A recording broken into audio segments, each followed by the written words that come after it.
panggonan temurun ini rahasia cahaya ya. Ini sampai ini agak serius sih, paham ya nggak apa ya, alhamdulillah. Pokoknya kalau paham alhamdulillah. Rubbama waroda, terkadang datang kepadamu berbagai macam cahaya, berbagai cahaya nur ilahi itu datang kepada kita, ini datang.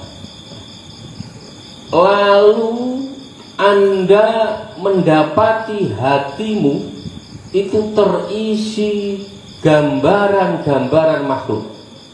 Puasa ini udah bener Pak, puasa, masuk puasa. Awaluhu apa?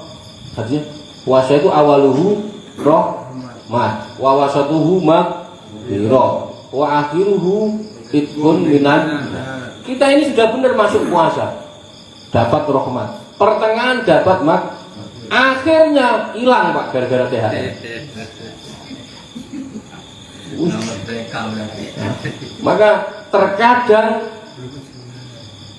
cahaya itu datang kepada kita, ternyata dalam diri kita itu dipenuhi berbagai macam bentuk makhluk. Mikir Kang Suwenda, mikir ini, mikir macam-macam. Mikir. Jadi nurnya sudah ada, sebenarnya sudah datang kepada, karena dalam diri kita ini masih terisi penuh dengan berbagai banyak makhluk, bentuk makhluk. Nah, nur tadi itu langsung fartahalat, dia kembali lagi Pak. Dia pergilah lagi. Oh, sebenarnya kita itu kalau tahu ilmunya enak Pak. Maksudnya sampean nih ngaji sudah dapat nyaman, kok mau mikir saya ngaji sudah bertahun-tahun kok begini. Nah, pikiran yang begitu segera dihilangkan kalau sudah punya pikiran begitu. Nah, itu kalau sampean tahu ilmunya enak. Contohnya tadi ini, sebenarnya cahaya itu sudah datang kepada kita, sudah datang. Anda puasa mulai tanggal 1 sampai tanggal sekarang ini, sudah sampai ini sudah mau bersemayam nur ini. Tapi karena di dalam hati kita masih banyak memikirkan makhluk, maka nur tadi pergi kembali lagi. Nah, terkadang cahaya ilahi itu datang kepadamu, tetapi ketika didapati di dalam dirimu penuh dengan gambaran-gambaran makhluk, maka ia akan kembali lagi ke tempat asalnya. Yaitu apa? Tempat asalnya, yaitu tempat nur tadi itu munculnya dari mana. Sebenarnya kita itu sudah, maka, nah orang itu kalau sudah sampai dapat cahaya, mau dia itu sampai ke hati atau masuk ke hati, itu yang penting sampai dapat dulu. Jangan mikir ini sampai ke hati, enggak, yang penting sampai dulu. Yang penting dapat dulu. Dapat. Mau dia masuknya dari akal, berarti Anda berpikirnya jernih, Anda berpikirnya iman, akal Anda iman. Jadi gitu, enggak harus langsung sampai ke hati atau masuk ke dalam hati. Itu ya. Jadi kadang nur itu sudah datang, gitu. Sudah banyak berbagai cahaya ilahi masuk ke dalam diri kita, karena di hati kita masih banyak bentuk-bentuk gambaran-gambaran makhluk, maka nur itu pergilah lagi. Itu ya, ini susah. Jadi enggak apa-apa, yang penting sampai tahu aja, aturan mainnya tahu, jangan sampai enggak tahu. Farid mongko farid ya, mongko apa ya, mengkosongkan. Farid itu kosongkan, maka kosongkan diri, kosongkanlah kamu gitu ya, kolbaka hatimu, min aghyari, dari beberapa selain Allah. maka kosongkanlah hatimu dari berbagai makhluk. Maksudnya apa berbagai makhluk? Yani selain Allah. Susah ini. Nah ini sebenarnya bisa kalau dalam kondisi lagi kembali lagi jadi fakir miskin. Orang fakir, orang miskin cepet ingat Allah dibanding ingat yang lain. Enggak Gus, saya fakir miskin ingat saya beras sama duit, ya nggak tahu kalau itu nasib. Nasib.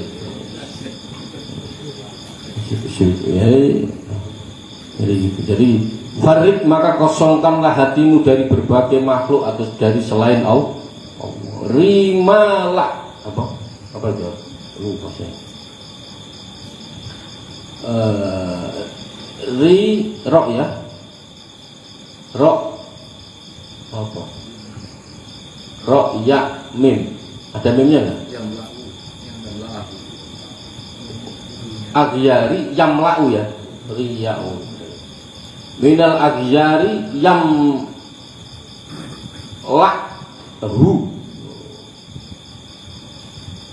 Yamla' itu memenuhi ya.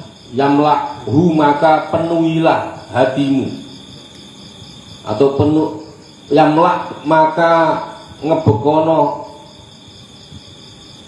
Allahu ing qalb minal ma'arifi dari saking beberapa ma'rifat wal asrori dan rahasia. Maka kosongkanlah hatimu dari berbagai makhluk atau dari selain Allah. Niscaya Allah akan memenuhi dengan ma'rifat dan rahasia-rahasia. Mahwa rahasia, apa itu rahasia? Ini yang harus sampai tahu. Rahasia itu apa? Rahasia itu sesuatu yang tidak diomongkan, itu nggak menurut sampean. Enggak. Kalau dalam wilayah tarik, wilayah ngaji seperti ini, mahwa rahasia, rahasia itu asror itu adalah artinya ilmu. Maka kalau sampean dikasih ilmu berarti sampean sudah mendapat rahasia. Gitu loh. Rahasia ini Gus. Pokoknya saya ini semedi Gus, tahu-tahu dapat rahasia. Waduh maaf. Rahasia itu ilmu, yaitu ilmu. Kalau sampai dapat ilmu berarti Anda sudah mendapat rahasia. Maka ketika sampean sudah mengkosongkan hati Anda, maka Allah akan memenuhi dengan ma'rifat dan asror dan rahasia. Berbagai rahasia macam-macam. Contoh gini, dulu sebelum adanya Neil Armstrong pergi ke bulan, sampai tahu ada bulan itu bentuknya begini, nggak ada yang tahu, nggak ada yang tahu. Tetapi ketika Neil Armstrong itu pergi ke sana di bulan, baru kita tahu. Ilmu seperti itu rahasia. Nah, cuman kalau sampean dapatnya nggak langsung dari Allah, lewat Neil Armstrong, lewat ini. Paham ya? Nah, ini rahasia. Wah, rahasia itu maksudnya air ngaji. Al-mu'minu yusghiluhu as-sana'u 'ala Allah. Al-mu'minu utawi mukmin yusghiluhu iku menyibukkan dirinya mukmin. As-sana'u apa pengalem, apa memuji Allah ing atase Allah. Seorang mukmin atau orang mukmin itu disibukkan dengan memuji Allah. An ayakuna arep yen to ono apa mukmin li nafsihi marang awake dhewe syakiron itu syukur. Itu termasuk wong kang syukur.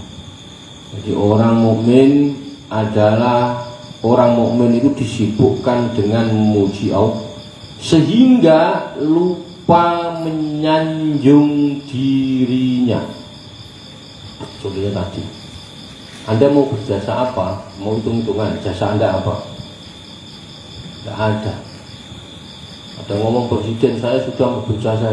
Berjasa bagaimana? Sampai dibayar rakyat, sampai ke sana difasilitasi, semuanya fasilitas itu. Kok berjasa itu dari mana? Tidak ada. Maka orang yang mukmin benar, dia akan lebih sering memuji Allah dibanding memuji dirinya sendiri. Maka orang yang sudah menyibukkan memuji Allah, dia akan lupa menyanjung dirinya sendiri. Itu Pak. Saya ini belum buka, jadi agak lapar. Mau makan kok pas ngaji kan gak enak. Jadi kalau sampean betul-betul menyibukkan diri Anda untuk memuji Allah, maka sampean akan lupa untuk menyanjung dirinya, menyanjung dirimu sendiri maksudnya. Waktu segilu lan menyibukkan mukmin huququllahi ing hak-hak Allah an ayakuna arep yen ta'ala li hududihi zakira. Jadi waktu segilu, dan orang mukmin tadi disibukkan dengan memenuhi hak-haknya Allah. Maksudnya apa hak-haknya Allah? Dia akan lebih mementingkan ibadah kepada Allah, sehingga an ayakuna li hududi, sehingga tidak ingat dengan kepentingan dirinya sendiri. Orang itu kalau sudah ibadah lupa kepentingan dia, itu lupa. Dia padahal punya kepentingan, pengen kaya, pengen makan, pengen ini, pengen ini, pengen ini. Karena dia sudah menyibukkan untuk ibadah, kepentingan dia itu nggak ke bawah. Ini kalau benar-benar mukmin benar ya, orang mukmin yang benar. Maka contohnya begini, Kang Suhenda sudah sholat, sudah puasa, sudah zakat, lalu menisbatkan sholatnya, zakatnya, puasanya, semua itu amal terpuji kepada dirinya. Saya sudah sholat, sudah puasa, berarti ia belum menjadi mukmin yang sempurna. Ya. Karena apa? Sesungguhnya seluruh amal Kang Suhenda tadi adalah kehendak Allah. Seharusnya kalau Kang Suhenda sudah puasa, sudah sholat, sudah zakat, sudah haji, sudah buai kepada orang, itu dia lebih memuji pelaku sesungguhnya. Siapa itu? Allah Subhanahu wa ta'ala.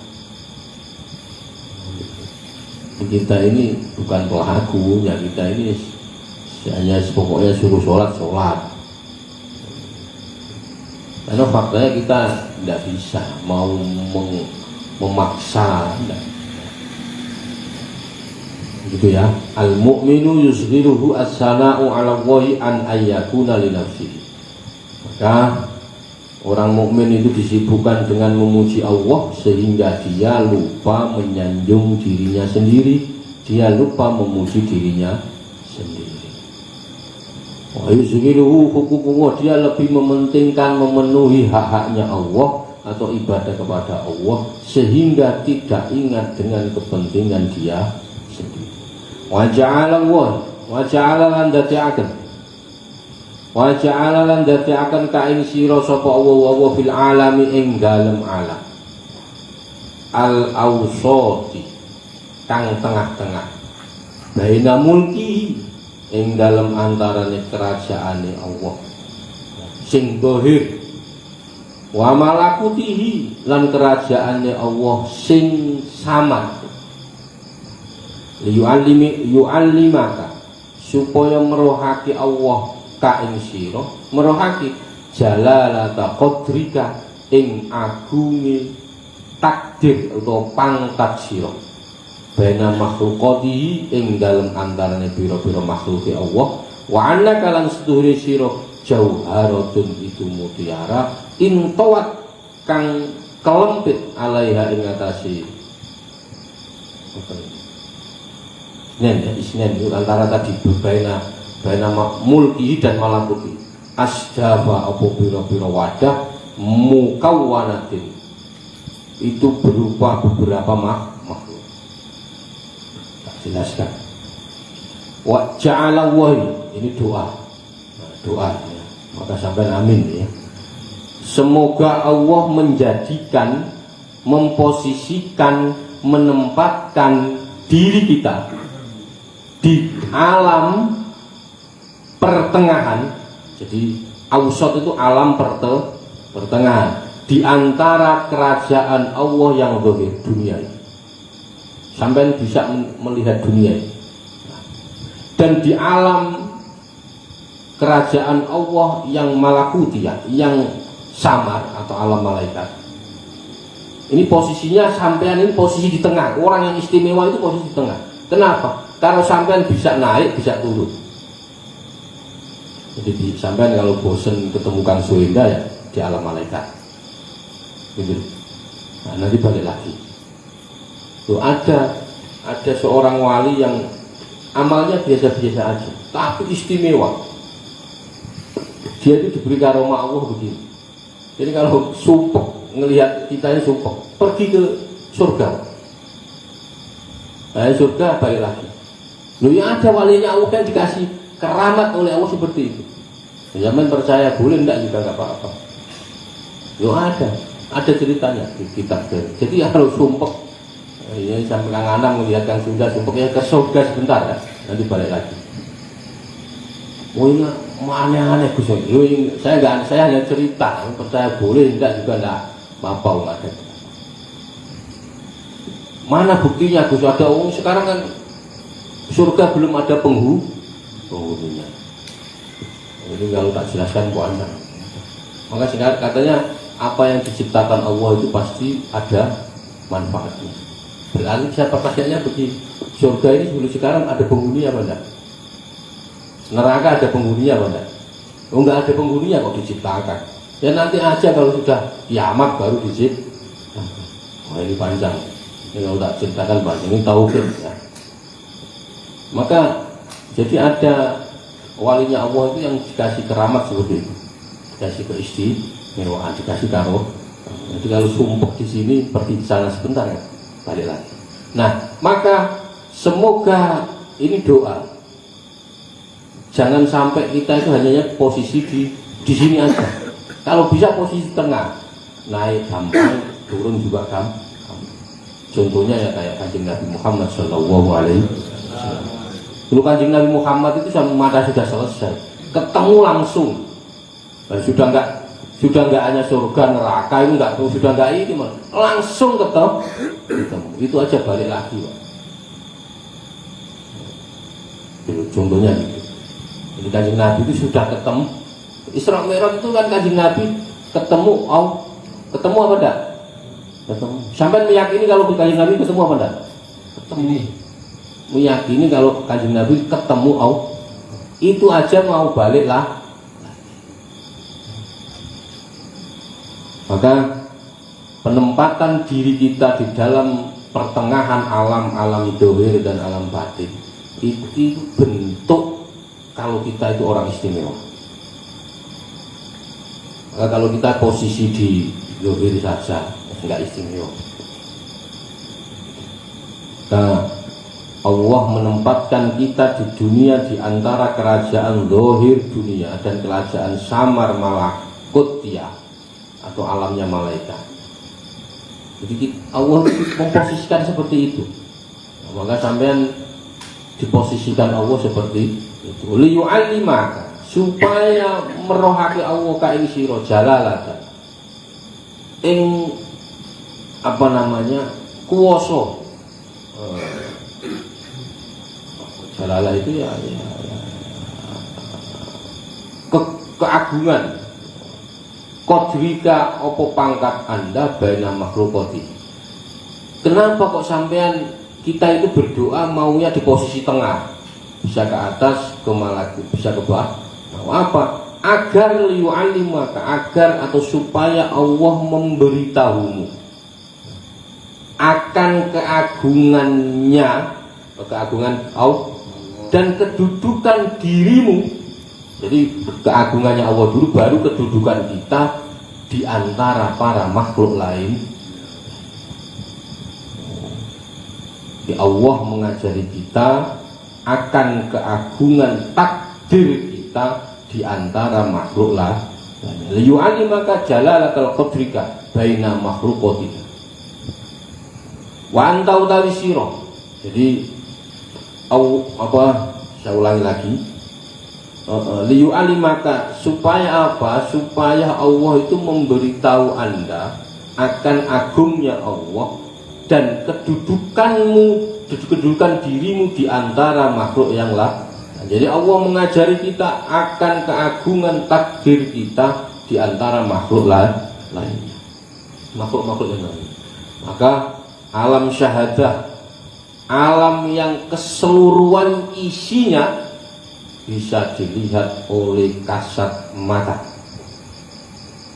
Nah, misalnya kok ada sesuatu kok bisa kamu lihat dengan mata, itu berarti itu masih posisi alam syahadah. Walaupun apapun, kok sampean ketemu jin kok bisa Anda lihat pakai mata, itu berarti jinnya bohong. Katanya gaib kok bisa dilihat oleh mata. Jadi alam syahadah itu yang sesuatu yang isinya bisa dilihat kasat mata.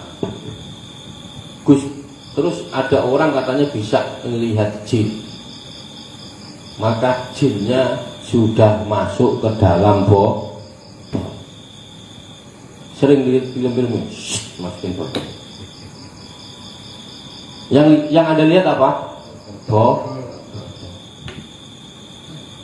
Jin berubah, nempel di pohon, nempel di hewan, nempel di kucing, nempel di ular, nempel. Itu berarti posisinya sudah berubah, bisa dipandang kasat, bisa masuk ke dalam Kang Suhenda. Lu ada orang tahu kalau dia kejinan dari mana? Jinnya nggak kelihatan. Maka posisi jinnya itu harus berubah, harus kalau bahasa ini ya, menjadi sesuatu yang bisa dipandang mata. Yang kedua adalah alam ghaib atau alam malakut. Ini adalah sebuah ruangan yang tidak bisa dilihat oleh mata manusia. Alam ghaib itu alam sesuatu ruangan yang tidak bisa dilihat oleh mata manusia. Terus gimana kok ada orang bisa ke alam tempatnya ini bisa melihat?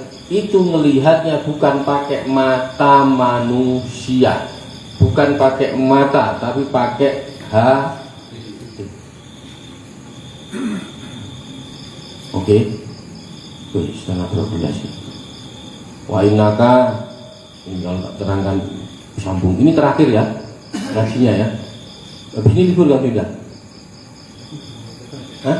Libur enggak? Loh, berarti kalau enggak libur, berarti lebaran tanggal 2 ngaji. Loh, kalau saya mah enggak apa-apa, siap aja. Kalau yang lain tuh. Biarin yang enggak ini penting jalan terus. Enggak apa-apa, nanti dirapatkan kalau mau libur-libur, kalau enggak.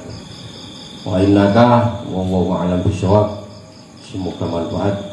Motif intinya ini mendekati hari akhir Ramadan ya. Ibadah tarawih enggak kuat-kuat amat ya, 20 kadang ya gunakan. Dan yang paling penting adalah mulai malam ini latihan bahwa kita ini butuh kepada Allah, itu aja udah. Kan nggak modal. Kita itu kalau sampean tarawih modal butuh kuat, butuh ini, butuh macam-macam. Puasa ya sama ya, harus mau nahan. Kalau modal butuh itu pokoknya sampean ngerasa butuh aja. Kita itu ngerasa butuh kepada orang lain bisa, masa merasa butuh kepada Allah tidak bisa. Nah, semoga Allahumma taqabbal siamana ruku'ana sujudana ini diterima Allah Subhanahu wa ala bisawab. Allahumma fiqilahkum wa tarik. Assalamualaikum warahmatullahi wabarakatuh. Waalaikumsalam. Maulaya salli wa sallim daiman